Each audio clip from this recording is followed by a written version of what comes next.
शिक्षा के क्षेत्र से जुड़े हुए हमारे सभी मित्रों का एक बार पुनः स्वागत है एक कंप्लीट क्लास परिवार में। जैसा कि आप लोगों को पता होगा कि भारत ने अपना 74वां स्वतंत्रता दिवस अभी हाल ही में मनाया है। 2020 में भारत ने अपना 74वां स्वतंत्रता दिवस मनाया है। तो आज हम इसी टॉपिक पे चर्चा करेंगे कि भारत का जो स्वतंत्र होने का जो क्रम रहा है, जो स्टेप रहा है, वो किस स्टेप में चला और कहाँ पे जाके किस तरह से कैसे पूरा हुआ, क्या-क्या कठिनाइयाँ आई और कैसे-कैसे नियम बने और किस तरह से उन नियम को अपनाया गया और फिर जाके आगे भारत को आज़ादी मिली। तो आज हम बात करेंगे भारत की स्वतंत्रता के बारे में। भारत को आज़ादी किस तरह से मिली, एक नोट्स के माध्यम से हम पूरी जानकारी लेंगे। तो हम छोटे-छोटे पार्टों में इसको समझेंगे। भारत ने अपना मनाया है हाल ही में 74वां स्वतंत्रता दिवस 2020 में। आज़ादी की राह की हम बात करने जा रहे हैं कि जो आज़ादी मिली है हमको, वह किस तरह से मिली है, क्या-क्या चीज़ें हमको अपनानी पड़ी और वह कब-कब लागू हुई थी। तो भारतीय स्वतंत्रता का इतिहास आज हम अपनी इस टॉपिक में पूरी चर्चा करेंगे। तो चलिए बात करते हैं सभी इम्पोर्टेंट उन दिनों के बारे में जिसको इतिहास में अमर कर दिया गया। तो सबसे पहला दिन आता है भारतीय स्वतंत्रता की राह में, जो सबसे पहला दिन पड़ता है वह आता है 10 मई 1857। जी हाँ, पहला दिन है 10 मई 1857। जिस दिन आज़ादी की चिंगारी फूंकी गई थी, वह पहला दिन है 10 मई 1857। मंगल पांडे द्वारा 10 मई को मेरठ में जो है आज़ादी की चिंगारी फूंकी गई थी। प्रथम स्वतंत्रता आंदोलन जिसे आप बोल सकते हैं, उसकी शुरुआत 10 मई 1857 ईस्वी को शुरू कर दी गई थी। अब आगे की क्रिया क्या होती है, आगे की प्रक्रिया किस तरह से चलती है, उन सभी के बारे में हम दिसंबर 1885 29 दिसंबर 1885 को क्या हुआ था? 29 दिसंबर 1885 को भारतीय राष्ट्रीय कांग्रेस की स्थापना एओ ह्यूम द्वारा की गई थी। और अगली डेट के बारे में अगर हम बात करें, जो कि बहुत ही महत्वपूर्ण था, तीसरी डेट जो हमारी थी सबसे महत्वपूर्ण, जिसको इतिहास में अमर कर दिया गया है, तो वह डेट थी 16 अक्टूबर 1905।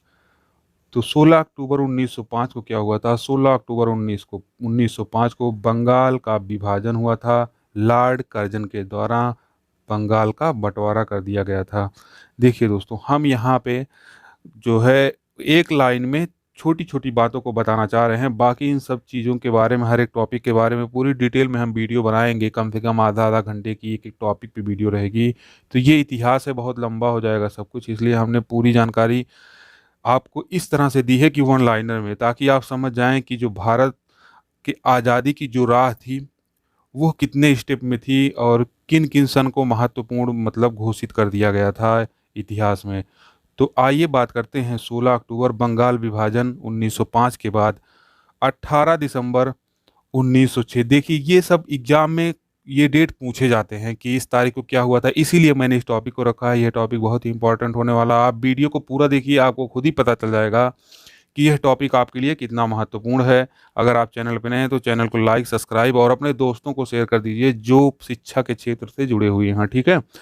तो आगे की डेट जो सबसे महत्वपूर्ण है वो है 18 दिसंबर 1906। मुस्लिम लीग की स्थापना हुई थी 18 दिसंबर 1906 को ढाका में।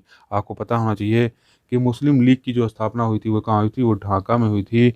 और कब हुई थी? 18 दिसंबर 1906 ईस्वी को। आगे की जो सबसे महत्वपूर्ण डेट है वह है 6 दिसंबर 1907। अब आपको जानना है कि 6 दिसंबर 1907 को क्या हुआ था? तो कांग्रेस का सूरत विभाजन हुआ था 6 दिसंबर 1907 ईस्वी को। आगे की डेट की अगर हम बात करें जो महत्वपूर्ण है वह है 11 दिसंबर 1911। जी हाँ, 11 दिसंबर 1911 को ये घोषणा की गई कि राजधानी का स्थानांतरण होगा और 13 फरवरी 1931 को कोलकाता से राजधानी को स्थानांतरित करके दिल्ली कर दिया गया था। आइए हम बात करते हैं 1914 और 1918 के बीच में जो दिन था, जो तारीखें थीं, वह सभी किसके अंतर्गत थी? वह सभी प्रथम विश्व युद्ध के अंतर्गत आ रही थी। ठीक है, प्रथम विश्व युद्ध 1914 से स्टार्ट हुआ था और 1918 में जाके समाप्त हुआ था। आइए बात करते हैं अगली डेट जो बहुत इंपॉर्टेंट थी, वो है 9 जनवरी 1915। 9 जनवरी 1915 को क्या हुआ था?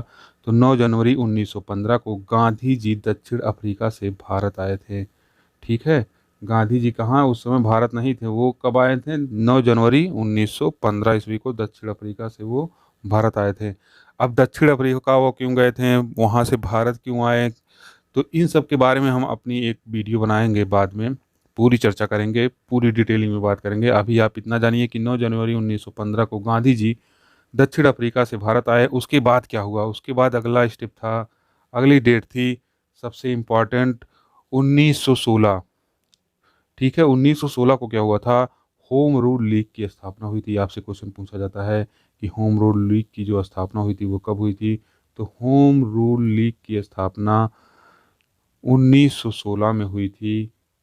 कांग्रेस गरम व नरम दल में बंट गया था, दो दलों में कांग्रेस का बंटवारा हो गया था उस समय जब होम रूल लीग की स्थापना हुई, और कांग्रेस का विभाजन दो दलों में, एक गरम दल दूसरा नरम दल में बंट गया था। अब गरम दल में कौन शामिल था, नरम दल में कौन शामिल था, बंटवारा क्यों हुआ था, तो इन सब के बारे में हम अपनी अलग से वीडियो में बताएंगे। तो आप इतना नॉर्मली जानिए कि गरम दल में युवा वर्ग था और नरम दल में जो बुजुर्ग वर्ग थे जिनकी एज 45 से ऊपर थी वो सब थे। ठीक है, या आप 35 से ऊपर मान सकते हैं, जैसे गांधी जी वगैरह, नेहरू वगैरह, ये लोग नरम दल में थे। सुभाष चंद्र बोस, भगत सिंह, ये सब गरम दल में थे। आइए बात करते हैं अगली डेट जो बहुत ही महत्वपूर्ण थी इतिहास में, वो थी 13 अप्रैल 1919। 13 अप्रैल 1919 को क्या हुआ था? जलियांवाला बाग का हत्याकांड हुआ था 13 अप्रैल 1919 को। और 13 अप्रैल 1919 को ही रोलेक्ट एक्ट भी पारित हुआ था।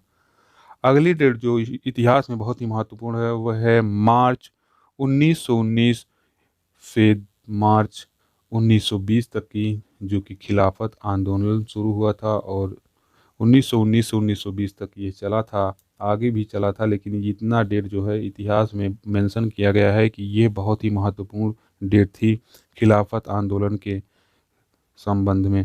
आइए बात करते हैं अगली डेट के बारे में जो कि थी 1920। तो 1920 को क्या था? गांधी जी द्वारा असहयोग आंदोलन की शुरुआत की गई थी 1920 ईस्वी को, जो कि एग्जाम के दृष्टिकोण से बहुत ही महत्वपूर्ण है। 1920 को गांधी जी ने असहयोग आंदोलन की शुरुआत की थी। आइए आगे की डेट की बात करते हैं। तो 1921 से 1922 के बीच का जो सफ़र था वो था ब्रिटिश सामानों का बहिष्कार। गांधी जी द्वारा आह्वान किया गया कि आप सभी भारतीय ब्रिटिश जो सामान हैं उनका बहिष्कार करें और भारतीय सामानों का उपयोग करें। तो आइए आगे बात करते हैं कि अगली डेट जो थी वो थी 1922। चौरी चौरा कांड के कारण असहयोग आंदोलन वापस ले लिया गया था। चौरी चौरा में एक कांड हो गया था, एक घटना घट गई थी जिसमें बहुत लोगों की हत्या हो गई थी निर्मम तरीके से। तो उसी कांड के बाद, उसी घटना के बाद जो असहयोग आंदोलन चलाया जा रहा था उसको वापस ले लिया गया था। और अगली डेट आती है 1 जनवरी 1923। 1 जनवरी 1923 को क्या हुआ था? CR दास व मोती नेहरू ने स्वराज पार्टी की स्थापना की थी। तो आपको पता होना चाहिए 1 जनवरी 1923 को स्वराज पार्टी की स्थापना हुई थी। अगली डेट इंपॉर्टेंट आती है इतिहास में, 1923 से 1924 के बीच भोपाल दंगे हुए थे इस समय हिंदू और मुस्लिमों के बीच। ठीक है, आइए आगे बात करते हैं अगली डेट के बारे में जो कि बहुत महत्वपूर्ण है। 8 नवंबर 1927 ब्रिटिश सरकार द्वारा साइमन कमीशन का गठन किया गया था। 8 नवंबर 1927 ईस्वी को, बहुत ही इम्पोर्टेंट है, साइमन कमीशन का गठन 8 नवंबर 1927 को किया गया था। इसके बाद क्या हुआ था? इसके बाद 31 दिसंबर 1923 को लाहौर अधिवेशन हुआ था। 31 दिसंबर 1929 को नेहरू, और फिर आगे हम बात करें तो नेहरू 26 जनवरी 1930 को स्वतंत्रता दिवस मनाने का सहमत। नेहरू और जो है नेहरू के द्वारा जो है एक प्रस्ताव पारित किया गया कि 26 जनवरी 1930 को स्वतंत्रता दिवस मनाया जाए। फिर आगे क्या हुआ था, आगे 6 अप्रैल 1930 आई डेट। 6 अप्रैल 1930 को दांडी मार्च की शुरुआत हुई थी। प्रथम गोलमेज सम्मेलन हुआ था 1930 में। 6 अप्रैल नवंबर में हुआ था ये गोलमेज सम्मेलन। सविनय अवज्ञा आंदोलन भी, सॉरी, गोलमेज सम्मेलन अप्रैल में हुआ था। सविनय अवज्ञा आंदोलन जो हुआ था वो हुआ था नवंबर में, ठीक है। 1930 सविनय अवज्ञा आंदोलन की शुरुआत हुई थी। और आगे की डेट की बात करते हैं तो 23 मार्च 1931 भगत सिंह, राजगुरु, सुखदेव को फांसी हो गई थी। बहुत ही दुखद घटना थी भारत के लिए, जो कि हम शब्दों में बयान नहीं कर सकते। बस आप इतना जानिए कि 23 मार्च 1931 भारत के लिए बहुत ही, आप कह सकते हैं कि अच्छा दिन नहीं था। इसी दिन भगत सिंह, राजगुरु, सुखदेव, तीनों लोगों को एक साथ फांसी हो गई थी और यह लोग गरम दल के नेता थे। आइए आगे बात करते हैं मार्च 1931 के बारे में। तो मार्च 1931 को क्या हुआ था, मार्च 1931 गांधी इरविन समझौता हुआ था, पहली बात। दूसरी बात, द्वितीय गोलमेज का सम्मेलन हुआ था 1931 में। सविनय अवज्ञा आंदोलन वापस लिया गया था 1931 में, ठीक है। आइए बात करते हैं 1932 की तारीख के बारे में। 1932 तो गांधी जी द्वारा दोबारा सविनय अवज्ञा आंदोलन शुरू। जो सविनय अवज्ञा आंदोलन 1931 में बंद हुआ था वो गांधी जी द्वारा 1932 में पुनः शुरू कर दिया गया था। पूना पैक्ट पारित हुआ था 1932 में। तीसरा गोलमेज सम्मेलन संपन्न हुआ था 1932 में। तो पूना पैक्ट क्या होता है, तीसरा गोलमेज सम्मेलन में शामिल कौन हुआ था, क्या क्या होता है, और फिर सविनय अवज्ञा आंदोलन में कौन भाग लिया, क्यों शुरू हुआ, कहाँ तक चला, तो इन सब के बारे में एक वीडियो अलग से बनेगी क्योंकि टॉपिक लंबी है। अब आप केवल इतना जानिए किस डेट में क्या क्या हुआ था अभी फिलहाल इस वीडियो में। तो आइए हम आगे बात करते हैं आप अपनी अगली डेट, जो कि थी 4 अप्रैल 1935। 4 अप्रैल 1935 को भारत सरकार अधिनियम 1935 पारित हुआ था। और फिर अगली डेट आती है फरवरी 1937 की। प्रथम चुनाव हुआ, कांग्रेस विजयी हुई थी इसमें, ठीक है। पहली बार चुनाव हुआ था भारत में और इसमें कांग्रेस विजयी हुई थी। फिर अगली डेट आती है 1939। 1939 को क्या हुआ था, द्वितीय विश्व युद्ध शुरू हो गया था 1939 को। बोस ने फॉरवर्ड ब्लॉक की स्थापना की थी उसी समय। और अगली डेट आती है 8 अगस्त 1940। अंग्रेजों द्वारा अगस्त प्रस्ताव लाया गया। अगस्त प्रस्ताव कब आया, 8 अगस्त 1940 ईस्वी को। फिर अगली डेट आती है इम्पॉर्टेंट जो है इतिहास में, 1941 सुभाष चंद्र बोस ने भारत को छोड़ दिया था और वो विदेश यात्रा पर निकल गए थे। विदेश पर यह पर्यटन आप कह सकते हैं। तो वो भारत को छोड़ दिए थे 1941 में। 21 मार्च 1942 बहुत ही important date, Cripps mission Bharat आया था 21 मार्च 1942। इसी के बाद सब परिवर्तन तेजी से शुरू हुआ। और परिवर्तन क्या हुआ, मई 1942 में आपको देखने को मिलेगा, बहुत इंपॉर्टेंट डेट थी। गांधी व क्रिप्स मिशन के मध्य समझौता, एक वार्ता हुई थी और उसी की वार्ता के बाद 8 अगस्त 1942 को गांधी द्वारा भारत छोड़ो आंदोलन शुरू कर दिया गया, ठीक है। तो 1943 में क्या हुआ था, सुभाष चंद्र बोस ने भारतीय राष्ट्रीय सेना की कमान संभाली। भारतीय राष्ट्रीय सेना की कमान जो है 1943 ईस्वी में सुभाष चंद्र बोस ने संभाल ली। इसके बाद क्या हुआ, 1945 आई डेट। 1945 में द्वितीय विश्व युद्ध समाप्त हो गया और लेबर पार्टी की सरकार बनी। और 1945 में ही शिमला समझौता हुआ। फिर आती है डेट 1946, कैबिनेट मिशन भारत आया। 24 मार्च को कैबिनेट मिशन भारत आया 1946 को, बहुत ही इंपॉर्टेंट डेट थी। इसी के बाद क्या हुआ कि 3 जून 1947 भारतीय स्वतंत्रता विधेयक संसद में प्रस्तुत किया गया। कांग्रेस व मुस्लिम लीग बंटवारे पर सहमति बनी। आगे जो डेट आई वह आई इम्पॉर्टेंट डेट, सबसे इम्पॉर्टेंट डेट जो कि आज तक हम लोग सेलिब्रेट करते हैं, जिसको हम स्वतंत्रता दिवस के रूप में मनाते हैं, 15 अगस्त 1947। यह डेट भारत में बहुत ही हर्षोल्लास के साथ मनाया जाता है। ये हमारे लिए बहुत ही गर्व का दिन रहता है। तो भारत स्वतंत्र राष्ट्र घोषित हो गया 15 अगस्त 1947 को। तो ये था भारत के का सफ़र आज़ादी की राह। और फिर आगे हम थोड़ी सी कुछ इम्पोर्टेंट डेटों के बारे में बात करते हैं। तो हाल ही के, तो 31 अगस्त 2014 को क्या हुआ था, डिजिटल इंडिया